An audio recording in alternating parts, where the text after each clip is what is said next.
Hey everybody, what's up and welcome back to the Starcraft 2 Ownage Shack. It's David here bringing you another English commentary, and today we're going to be looking at a Terran versus Zerg here on the map Xel'Naga Caverns. It's going to be the red Terran player SjoW here in the bottom left versus the blue Zerg player aTnDarKFoRcE here at the top right. Now, in case you do not know, SjoW is a European player. He is Swedish, he's 3,400, and he's actually got a 70% win ratio. Absolutely crazy, and he's 15th on the European ladder. His opponent, darkFoRcE, is not very far behind at 28th on the European ladder, and he is a 3,300 Zerg player with 1,029 wins at the time that I made this video. So he has played a ton of ladder games. I'd expect him to be very adept at handling all kinds of different strategies. Really curious to see what he does versus SjoW. Now, actually, an interesting thing I found about SjoW and that I have noticed in the past in his play is he does not like early scouting. His reasoning for that is actually because if he's doing that, he feels like he's only looking for cheese, and he thinks that most of his builds are cheese-proof anyways. Now, I'm not going to discredit that. I do believe that there is a way you can be cheese-proof. A conservative player is almost always going to be pretty safe against cheese, and what he uses that extra SCV for is simply for his economy. So he will have a slight economic lead over his opponent early in the game because he does not scout that early. As we can see here, he's throwing down 2 barracks already, while the Zerg player darkFoRcE is sending his scouting drone over after an early hatchery has been thrown down at his natural. Looks like it's going to be before the pool, actually.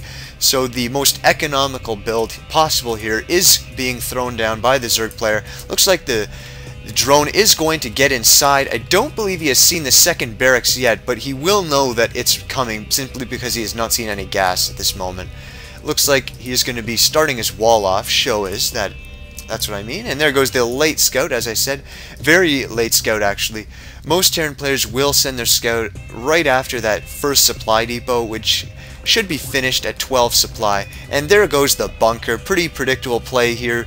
Because we have the 2 barracks, you need to make use of that by throwing down the bunker. It's going to force the Zerg player darkFoRcE to pull off those drones from mining, waste a bit of mining time, and possibly, if you are lucky enough to complete it, you can load the Marines in there and do massive damage. And actually looks like a second one's going to be done here as he cancels the first just to make those drones come and harass that one as well. And actually the SCV gets in a nice little nook there where he cannot be attacked. 1 Marine is already here, and it looks like a second one is on the way. Once these 2 are here, the drones will be forced to pull back, and he's actually brought another SCV to try and complete another bunker, so 1 finally goes down. It's already below half HP though, and it's going to be hard to get the Marines in there with all of these units blocking the way. He does do some significant damage though. We see a 3rd Marine is out while 4 Zerglings are on the field. This bunker should be cancelled momentarily. There it goes. And the first one is taken out as well. So just a little bit of harassment here. Nothing he's going to commit to too hard. We can see he has re-rallied his troops back to the Xel'Naga watchtower here. Very important on this map, especially since it's called Xel'Naga Caverns. You know it's going to be important to control these that give you vision over the entire map, so we will see these Zerglings coming for him. At the same time, we see an early expansion going down for SjoW. Very impressive timing here. Double gas at the same time, so he can quickly tech up and catch up in the tech. He isn't that far behind the Zerg, though, of course, because as we can see, he only has 1 Vespene guys are mining right now anyways. So we do have a considerable number of Zerglings though. It's going to be a matter of positioning though to see whether these can actually do anything. It looks like the Marines will back themselves into a corner where they can do optimal damage, but it does look like the Zerglings will be able to clean this up just barely. 3 do survive, and we have the metabolic boost upgrade now on the way, as well as 6 Zerglings. So clearly darkFoRcE does not feel confident enough to drone up at this moment. As we can see, actually, I'm going to lose a rallied Marine there. Kind of unfortunate. You'll always want to change your rally point back to your main base, as he's now done here, once your push is over. And it looks like his wall off is not complete, but he's going to try and get it up there. You might want to raise those pretty fast. There you go. And it looks like he's going to be safe from those Zerglings. Meanwhile, at the Zerg base, we see that he is slightly behind in the work account at 20 drones to 22 SCVs and a mule. A mule generally will count as not just 1 worker, but I think the the law for that is a mule is worth like 6 SCVs or something. Looks like he's got 2 now as well. Very smart, actually. I like to see this. You make your second command center, but you don't float it over right away. Remember, there's no reason to. If you have the second command center, you can simply use it to pump SCVs and use its energy for extra mules until you feel comfortable enough to move out. And on a map like Xel'Naga Caverns, where your natural is very exposed on multiple sides, this kind of play is very safe, and I do respect it quite a bit. So we now have the factory completing, and it looks like it's going to be a dual factory. This one may get a reactor for some Hellions. Going to do very well versus the Zerglings. However, they do now have that metabolic boost upgrade, giving them an insane move speed of 4.7. You can see them just scurry around the map like that. Actually, it's quite hilarious if you watch these guys move on creep. They literally zip right across your screen faster than I can scroll with my mouse here.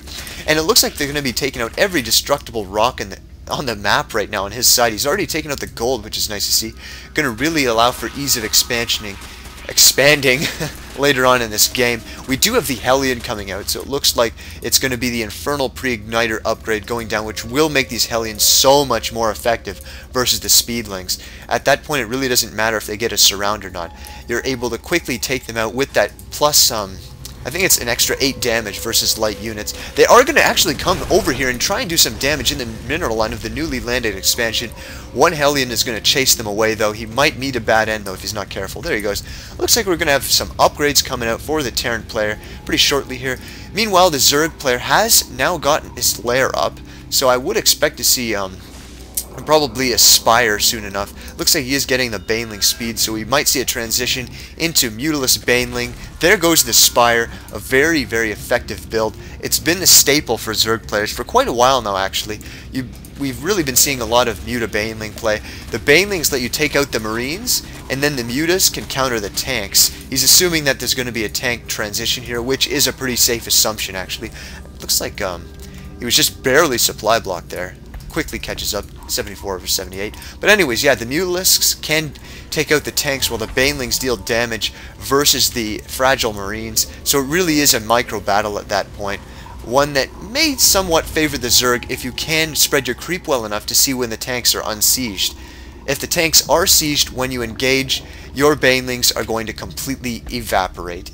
So we do have a third base going down for aTnDarKFoRcE right now, while a nice little group of Hellions are coming here to do some harassment. They have their Infernal Pre-Igniter upgrade, so they will do insane amounts of damage. We can see that they do 24 damage versus light units with this upgrade. Going to be poking at this expansion, but as we know, Hellions are not the greatest versus buildings. Zerglings are going to be coming in from the side, and the Banelings do have their speed upgrade, so if he's not careful with these Hellions, they can get outrun on the creep. Looks like the Banelings are going to be rolling up, and it's just barely going to allow the Hellions to escape, roasting all of the Zerglings, so a ton of damage actually being dealt here. We look at the units lost.